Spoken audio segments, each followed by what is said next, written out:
हिंदूंनो जागे व्हा, अंधभक्तांनो, धर्माच्या अध्यात्माच्या नावाखाली काय नंगनात चालू आहे तो पहा. F-team फाईलमध्ये आणखीन एक शॉकिंग नाव आलं, दीपक चोप्रा, ज्याला हिंदू धर्मातले लोक आध्यात्मिक योग गुरु मानतात. तो एफस्टीनला एका ईमेलमध्ये म्हणतो, देव ही फक्त एक कल्पना आहे, पण सुंदर मुली न वास्तव आहे म्हणे. यांनी अध्यात्मावर, धर्मावर, देवावर 90-95 पुस्तकं लिहिली. त्याच्या पुढच्या एका ईमेलमध्ये तो म्हणतो एफस्टीनला की बाबा तू माझ्यासाठी एक सुंदर इस्रायली मुलगी शोधली का? मग काय सांगावं आता. त्याचं एक फेमस वाक्य आहे, देव तुमची प्रत्येक कृती बघत असतो, देवापासून काही लपून राहत नाही. आणि हे वाक्य त्याच्या फोटोच्या खाली लिहिलेलं असतं आणि लोक तो फोटो भीतीवर लावतात, काही काही व्हॉट्सअप स्टेटसला ठेवतात. तर अशा खूप साऱ्या नराधमांना तुम्ही धर्माचा ठेका देऊन ठेवलाय. आता ह्यो आसाराम 16 वर्षाच्या पोरीचं या संघ काय घाण कृत्य केलंय. जग्गी वासुदेव 44 एकर आदिवासी महिलेची जमीन हडपवण्याचे आरोप होते. बायकोचा मृत्यू संशयास्पद याच्या.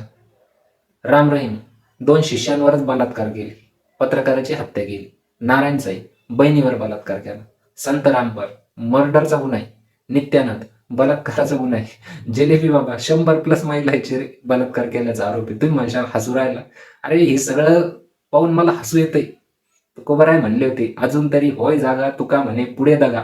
तर फातिमेच्या रमाईच्या लेकींनो, सावित्रीच्या जिजाऊच्या लेकींनो, जाग्या व्हा.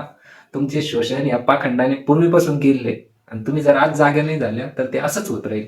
पाखंडाविरुद्धच्या या लढाईमध्ये सामील व्हा आणि हा व्हिडिओ तुमच्या घरातील महिलांना, युवकांना पाठवा. महिलांची या बाबावर लई श्रद्धा असते. काही एखादा बाबा एखादं वाक्य म्हणलं का लगेच मुंडका हलवते, हा बरोबर बाबा खरं म्हणून राहिले. अरे सुधारा रे.